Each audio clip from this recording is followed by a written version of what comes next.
Hello, thanks for tuning in.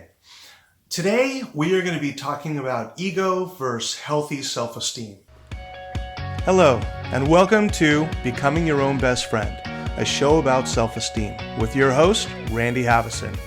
So as I've mentioned in past episodes, as well as in my book, I talk a lot about this, that our society tends to link ego and self-esteem together. That if you live in the right zip code, if you have the right label on the back of a shirt, or dress, if you have the right number on a scale, then that means that you have more worth. But my theory is that ego and self-esteem are not connected. They're actually on opposite ends of a continuum. That when you reinforce ego, you're denying your self-esteem. When you build your self-esteem, it has nothing at all to do with ego. Those are opposites on a continuum, and we're all kind of moving one way or another on that continuum. And what I say a lot is that as you begin this journey, it doesn't really matter as much where you are on the continuum. What matters more is which direction you're pointed in. Are you doing things today that are reinforcing self-esteem or reinforcing ego? So I wanted to find these a little bit more and give you some of the characteristics. So as you're building self-esteem and taking a look at how these two terms relate in your life, you can really start to see what that difference is. So you are consciously now building self-esteem rather than just kind of making it this random thing that can happen or isn't going to happen. So now it's about this whole process becoming more conscious for you. And that's what I really want to reinforce here. So let's talk about some of those differences. Let's talk about ego. Let's talk about self-esteem. We have better tips on how to raise self-esteem.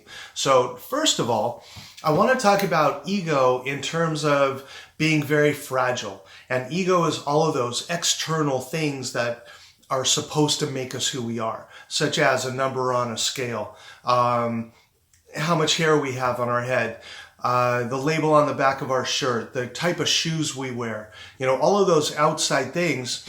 And when we define ourselves by those outside things, life can be fragile because if any of those things change or disappear, all of a sudden our sense of worth disappears. So that's why ego is fragile. We can give people ego, we can take ego away, and it's by altering those external things that can alter someone's ego.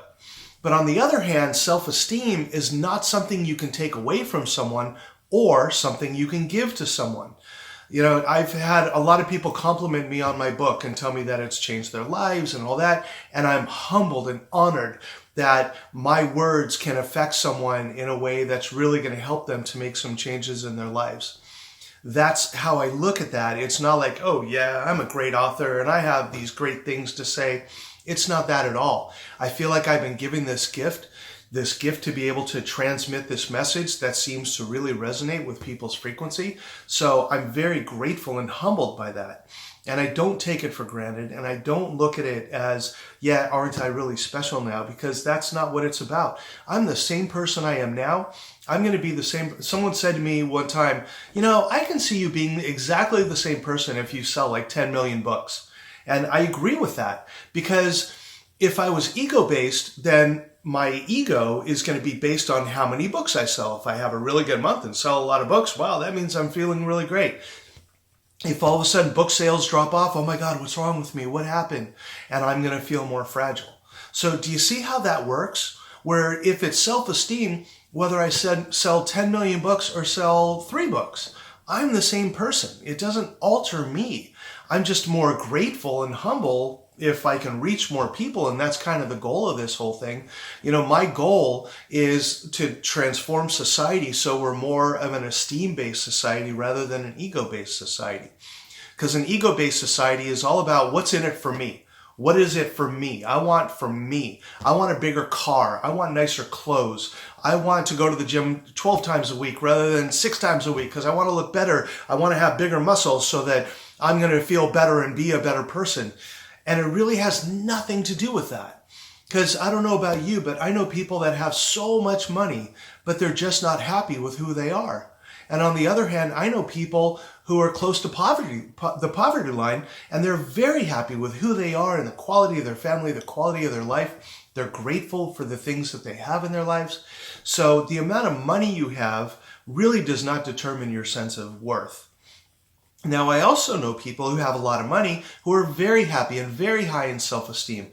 But the difference is they don't base their worth on how much money they have. It's on how much they can be of service to others. It's about what they've done today to make the world a better place. So when you can look at it from that standpoint, then having money is not a bad thing, but it's how much you take stock in equating value of yourself with how much money you have. So that's when it becomes an ego trap. So some of the other differences that I want to talk about, we talk about ego being very fragile. Self-esteem is solid.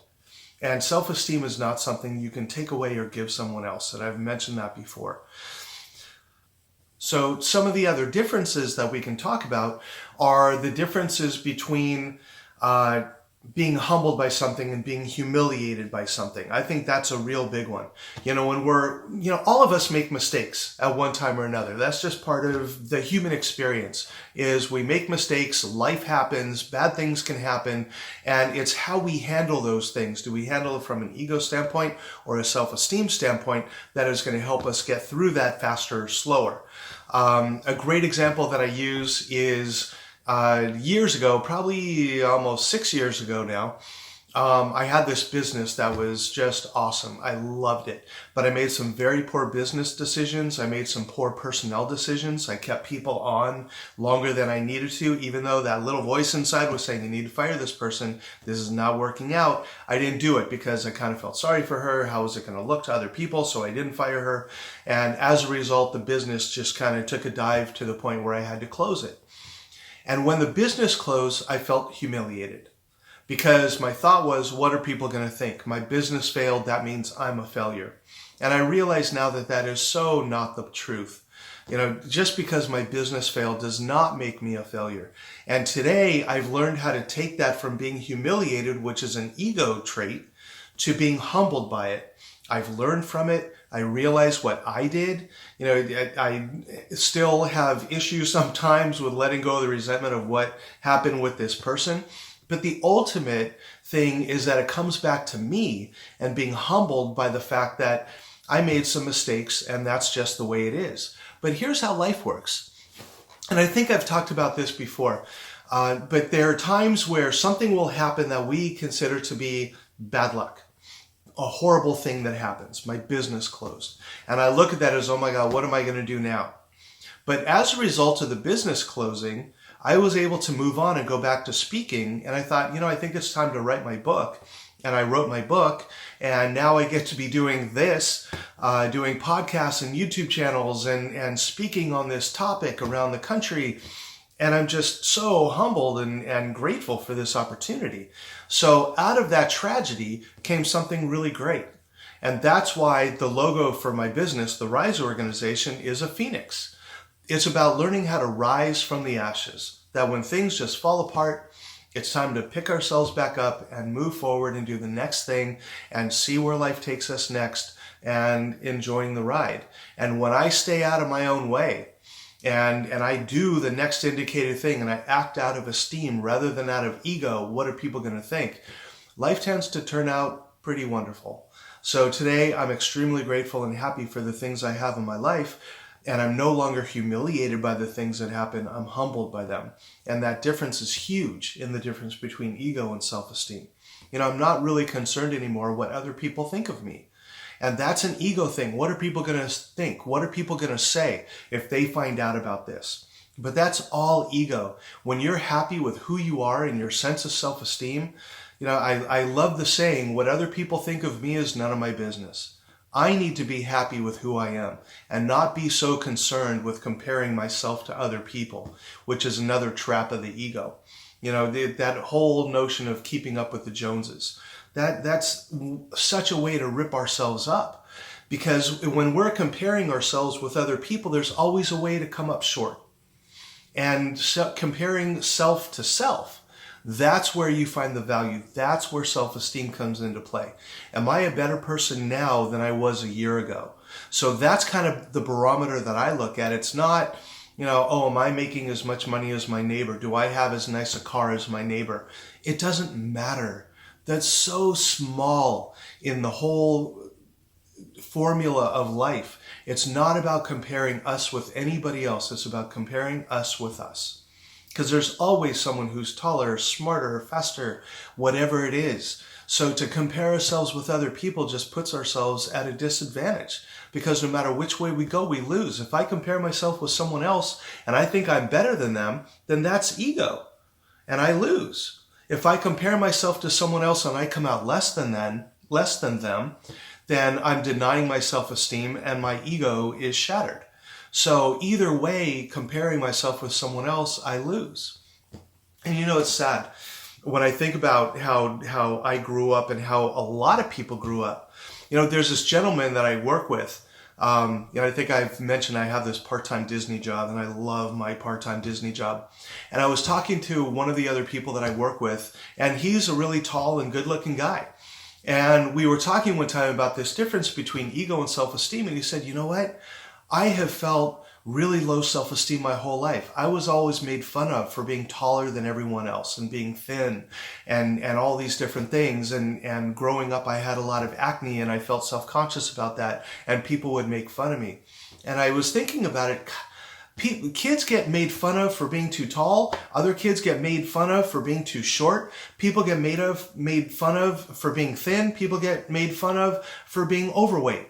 It's amazing how it's like there has to be this narrow little window that we fit into in order to not be chastised and made fun of and all that. And wouldn't it be nice if we lived in a society of self-esteem where we stopped making fun of people for being different and started accepting and honoring people for being different? How great would that be if we no longer compared ourselves with other people and compared ourselves with ourselves and stopped judging ourselves and other people by things like a number on a scale or what kind of shoes they wear? How much better would this world be? So the whole point of this, let's move away from ego and towards self-esteem. By defining these terms, we get to finally see what they are so we can move towards more esteem.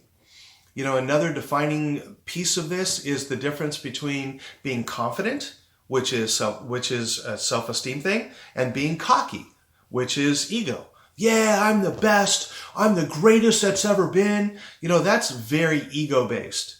Whereas being confident is I don't have to tell anybody that I think highly of myself, or that I think that I draw really well, or that I'm a speaker that can speak well. I don't have to say, yeah, I'm the best speaker, because really, I'm not. I know speakers that are so much better than me. There are probably people doing these recordings that are better at it than I am. But I'm not comparing myself with them. Some of these people have been doing this for years. Why would I compare myself with them? I'm a drummer. I love playing my drums. It is so much fun. But I listen to people like Neil Peart and John Bonham and Danny Carey and all these people. And I just, if I compared myself to them, I'd never pick up another pair of drumsticks. But I don't compare myself with them. I compare me with me, and I just do it for fun. I'm not a professional musician out there. I would love to find some guys to jam with. That would be fun. But there's no pressure in that. I don't have to be anything to anybody except be true to myself and honor myself. And when you can do that for yourself, think about how much easier life is going to get, how much more simple things will be. So that's the whole point of this, to really define those differences so that you can find that way to move forward with strength and confidence, come into your own. I work with people in coaching who came to me with anxiety and low self-esteem, who are now really starting to come into their own, and their shoulders are back and they're changing jobs and happy with who they are and building businesses. And it's so cool to watch them flourish and to build their self-esteem and not be so concerned about other people and what other people say and do, and just be happy with themselves. It's about what are we doing to make our lives better, to be better people, to be of service to others. And again, I talk about gratitude and service a lot because those are two main components of building self-esteem, is being of service to others, whether it's a little thing like opening the door for someone. So find ways to do that, little ways. It doesn't have to be, I'm going to give 20% of my worth to whoever. No, that's, if you can, great. But being of service can be little tiny things. and look for things in your life that you can be grateful for. What else do I want to say about this? This story keeps sticking in my head, so I want to tell this story because this kind of keeps coming up as I'm telling all of this, because I was talking about how life kind of happens and things happen and we might not always see why. We might feel humiliated by it. We might, oh my God, what's going to happen? But I love this story as a way to illustrate the whole thing about how life happens and how we respond to it. And the story is of a farmer who had a small, modest farm, and he had one horse to help him plow his fields, and one day the horse ran away. And his neighbors came to him and said, oh, what horrible luck, your horse ran away. Oh, that's so horrible. And he said, hey, good luck, bad luck, who knows? And the next day the horse came back with 5 other wild horses. Now the farmer had 6 horses. And he was so happy that his neighbors came. And they said, oh, now you have 6 horses, that is such great luck. And he said, good luck, bad luck, who knows? Because he knows, just go with the flow of life. And the next day his son was out breaking one of the wild horses, and the horse threw him and his son broke his arm, and he wasn't able to work in the fields. And his neighbors came and said, oh, your son broke his arm, that's such bad luck. Now who's going to help you in the fields? And the farmer said, hey, it's good luck, bad luck, who knows? And the next day the local militia came to take all of the young men off to war, most of them never to return, but they didn't take the son because he had a broken arm. Good luck, bad luck, who knows? So sometimes life will deal us a left turn or a right turn unexpectedly, but it's not our place, I believe, it's not our place to figure out why and what happened and all of that. The trick is to dust ourselves off, pick ourselves back up and say, okay, what's the next indicated thing that I need to do? What is this? How am I going to take care of myself in this situation? What can I find to be grateful for? And what's going to be next on my journey? If you want to subscribe and get more videos, there's a button down here to do that. And there's a bell. Click on it if you haven't already. And again, feel free to write to me. Happy to answer your questions. I love doing that. So thank you for your time. I really appreciate it. I value that. And I will see you again next week. Thanks for tuning in. Have a great week.